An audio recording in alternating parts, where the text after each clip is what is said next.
Odd શહેરમાં વૈકુંઠવાસી પટેલ પ્રવીણભાઈને શ્રદ્ધાંજલિ આણંદ જિલ્લામાં ઓડ શહેરના ચાંદની ચોકના પ્રવીણભાઈ ઉર્ફે અરવિંદભાઈ ભીખાભાઈ પટેલ તારીખ 1 ઓગસ્ટના દિવસે અમેરિકામાં વૈકુંઠવાસ પામ્યા.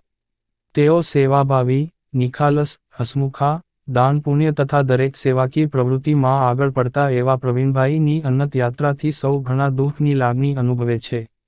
આ રસ્તે દરેકને જવાનું છે, પણ આવી આકસ્મિક વિદાયથી તેમના કુટુંબીજનો, સગામ સંબંધીઓ ઉપર આવી પડેલ દુઃખ સહન કરવાની પરમાત્મા શક્તિ આપે એવી પ્રાર્થના. વિદાય તમારી ઓચિંતી હશે એ ક્યાં ખબર હતી.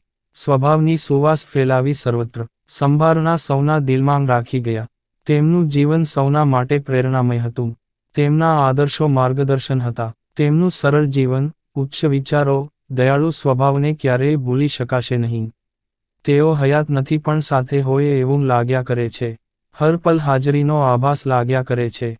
ક્યારેક કહેવાયેલ વાતોના ભણકારા વાગ્યા કરે છે. યાદોમાં તમારા પ્રત્યક્ષ દર્શન થયા કરે છે. પરમ કૃપાળુ પરમાત્મા પ્રવીણભાઈના દિવ્ય આત્માને શાંતિ અર્પે એ જ પ્રાર્થના. Reporter Dilipbhai S. Patel, Od, Anand. GPK news.